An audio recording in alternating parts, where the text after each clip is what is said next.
Hello mga KSFT, today is Wednesday, January 26, 2022 and here's the news you need to know.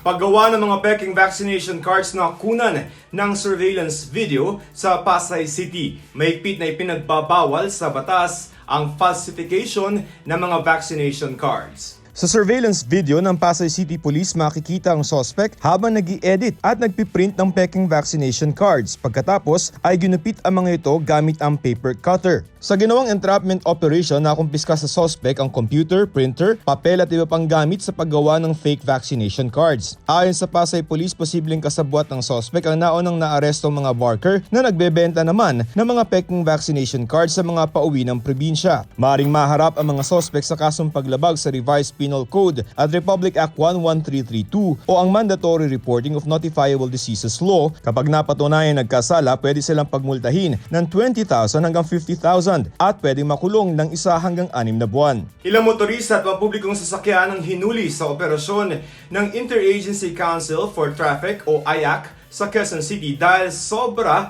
sa itinakdang dami ang mga pasahero. Tinikita ng ilang bus at jeepney drivers dahil lagpas sa pinapayagang 70% capacity ang sakay nilang pasahero. Hinuli rin ang ilang motorcycle riders dahil walang helmet o hindi otorisado ang suot na helmet. May mga inimpounding provincial bus dahil out of line sila o hindi pinapayagang makapasok sa Metro Manila. Samantala, 5 individual na ang namatay dahil sa Omicron variant.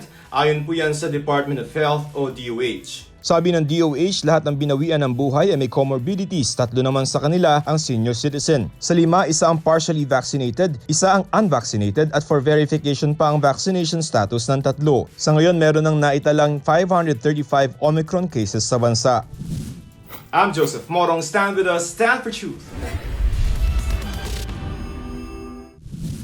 From work from home, work in paradise to work from everywhere, ito na raw ang future workplace ng mga empleyado. Sa katunayan, mas mataas daw ang effectivity nito sa trabaho ayon po yan sa survey ng Development Academy of the Philippines o DAP. Paano nga ba nabago ang work setup ngayon ng pandemya? Ito ang need to know.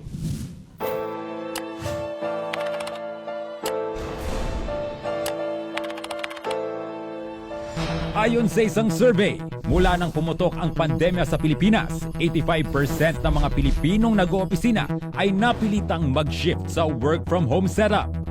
Napilitan ang mga kumpanya at opisina na mag-improvise para tuloy ang trabaho. At sa current work setup na ito, may approve, may dehado. Paano nga ba nagbago ang mga work setup ngayong may pandemya? At paano nito naapektuhan ang productivity ng mga empleyado? Here's what you need to know.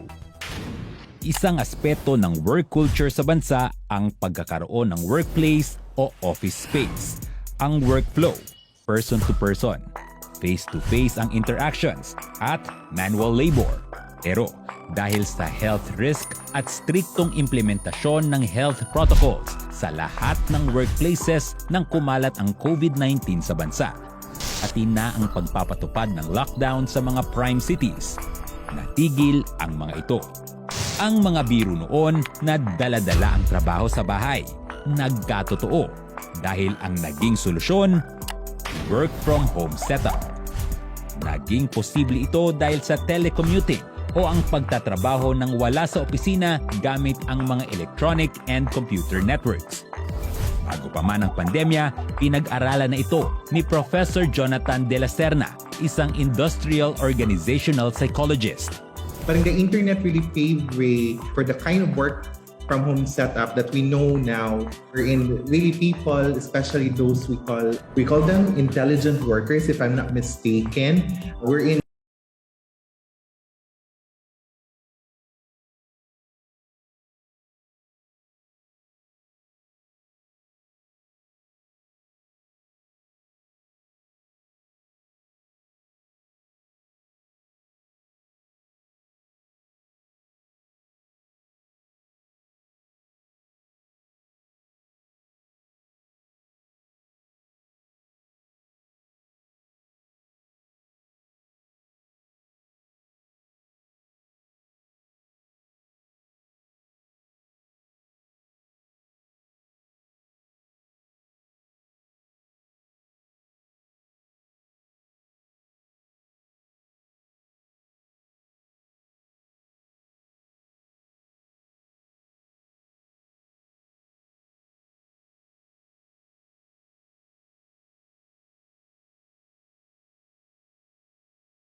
Industriya kung saan halos lahat ng kumpanya ay nakabase sa ibang bansa pero ang agents ay nandito sa Pilipinas.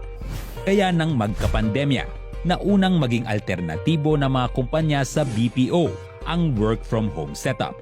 Or dati pa naman may automation and digitization, di ba? Napabilis lang lalo. Hindi posible yung ganitong setup dati kasi hindi pa ganun ka-advance yung teknolohiya na kaya mag-adjust na yung mga tao wala sa opisina para magtrabaho. Ngayon, may paraan na para gawin yon.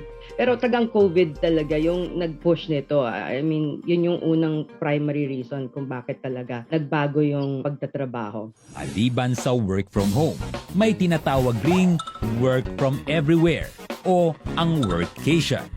Work plus vacation. Hey, I'm on vacation every single day cause I love my occupation. Ito ang work setup na pwede kahit saan. Mapa-beach, bundok, cafes, kahit pa sasakyan. Basta may available resources para sa iyong trabaho. Tiyak na sasahod ka. Nitong pandemic, naging option rin ito ng marami. Tulad ng mga nagpunta sa mga isla at mag-isolate para iwas hawa. Pero bago niyan, ito na ang setup ng marami sa mga freelancer. And this kind of alternative is also very good because people have more control of where they work. So that's why you have all those cafes, those workplaces, these techno nomads, digital nomads that you see in Thailand. Some people would prefer to work from another place because there's still para bang control, there's still the segregation na iba tong physical space na to. This is for work and this is not a place where I dine, a place where I sleep and all those things put together. Dahil sa posibilidad ng mga working condition na ito, nagkaroon ng demand sa mga empleyado o sa mga naghahanap ng trabaho na dapat magkaroon ng flexible working option, which actually gave birth sa tinatawag na hybrid work setup. Sa hybrid work setup, maaaring magtrabaho ang isang empleyado sa physical office ng pinagtatrabahuan at maaaring mag-work from home o kahit saan. O pwedeng isang linggo sa opisina, isang linggo sa remote workplace. Depende sa napagkasunduan o sa kondisyon ng kumpanya at ng empleyado. At ang setup na ito ang pinakamainam ayon sa mga pag-aaral dahil mabibigyan ng pagkakataon ang mga empleyadong magkaroon ng actual social interaction sa mga katrabaho, lalo na kung may kinakailangan na work-related concerns. Epektibo rin naman para sa ilang working moms ang work-from-home setup, lalo na sa mga may maliliit na mga anak na kailangang alagaan at walang kakayanang kumuha ng tagapag-alaga. Mas panatag rin ang ibang magulang dahil mas mababa ang risk na makahawa sa pamilya kung sakaling nadapuan ng virus sa workplace. Pero dagdag ni Professor De La Serna, may mga balakid sa pagiging productive ng mga empleyado sa work-from-home setup. May mga implications din kasi siya. We all know that in the work-from-home setup, mahirap na talaga yung communication and coordination work, yung mga serendipitous interaction. Sometimes these interactions can trigger bright ideas. Meron ding mga hindi mo talaga pwedeng kunin from this kind of virtual setup compared to really to the face-to-face work setup or yung traditional na work setup. Sa Pilipinas, hybrid setup ang mas recommended, lalo pat maraming disadvantages ang work-from-home setup at workation dito sa bansa. Tulad na lang ng mabagal na internet connectivity at kakulangan ng sapat na resources ng mga empleyado sa remote setup. Sa internet speed, rank 65th ang Pilipinas sa mula sa 180 na mga bansa in terms of fixed broadband, habang 77th ang ranking nito out of 137 countries in terms of mobile speed. We don't also have the capacity and the facility, especially now. Internet connection was really very hard. Even my research in the past, that is actually one of the problems that the work-from-home workers mentioned to me. Malaking sagabal din ang kakulangan ng sapat na espasyo pati na rin gamit sa loob ng bahay.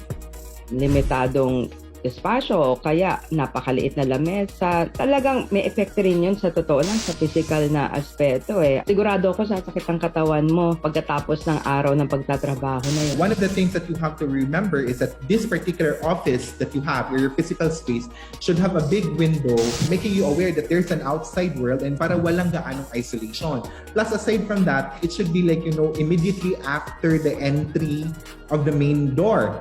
Pero, paano yan sa sitwasyon ng mga Pilipino? It's so difficult to have that kind, especially for workers who are just only renting a place. Maliban dito, kinakailangan talaga ang physical interactions para maging epektibo sa trabaho ang bawat worker.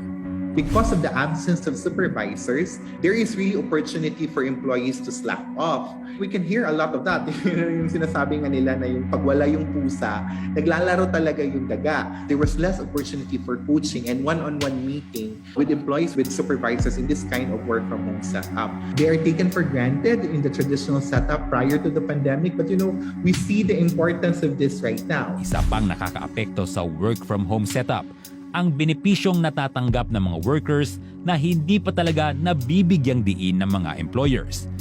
Sa katunayan, 2018 pa lang, nagkaroon na ng batas ang Pilipinas para rito, ang Telecommuting Act of 2018, na layong pangalagaan ang kapakanan ng mga workers sa remote setup.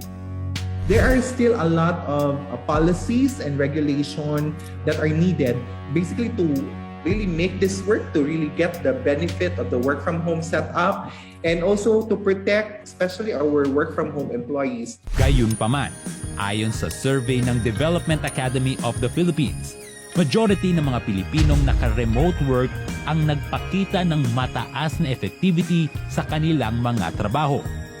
Kaya, marami pa rin sa mga empleyado at mga kumpanya ipagpapatuloy ang work from home setup at remote work. Sa pag-aaral na ginawa ng Seek Asia, Boston Consulting Group at ng The Network, halos 50% ng mga Filipino workers ang gustong magtrabaho remotely. We have to remember that the work from home setup does not apply to all kinds of industry. Meaning to say, hindi siya nag-apply to all kinds of job. And there are also socio-demographic characteristics or socio-demographic factors wherein the work from home setup could really be effective. May mga trabaho talaga na hindi magkakaroon ng paraan na sa bahay siya gagawin. Mga factory workers, manufacturing, yan ang malalaking mga trabaho talaga na hindi katulad ng nasa opisina na pwedeng kahit papano sa bahay magtrabaho.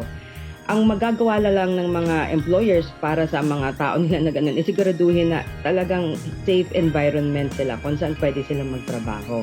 Ako si Regit Antonio para sa GMA News.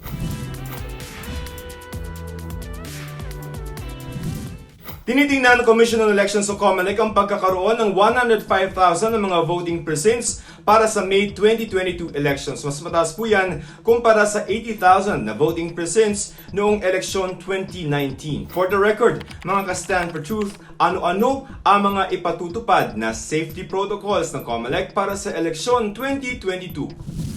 Sabi ng COMELEC, mababawasan ang mga classroom na gagamitin sa mga public school, pati na rin ang bilang ng pwedeng pumasok sa bawat classroom para masunod ang social distancing. Pinag-aaralan na rin daw ang paggamit ng face shield sa araw ng eleksyon base sa pinakabagong guidelines ng Department of Health. Ito yung ina-anticipate natin na bago makapasok yung mga botante, doon ang magkumpul-kumpulan. Doon yung tendency na magkakapalitan ng mukha yung mga botante dahil sa magkadikit, nagkalapit na sa isa't isa. Kasama rin sa preparasyon ang gagawing end-to-end demonstration ng automated election system sa Pebrero. Ito'y matapos magkaroon ng technical problem sa isinagawang mock polls noong December 2021.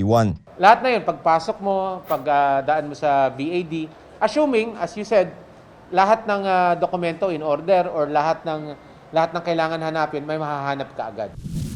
Kung kayo ang tatanungin mga ka-Stand for Truth, ano ang dapat gawin ng COMELEC para lubusang makapaghanda sa paparating na eleksyon 2022 ngayong may banta pa rin ng COVID-19? Narito naman ang sagot ng ilan nating mga ka-Stand for Truth.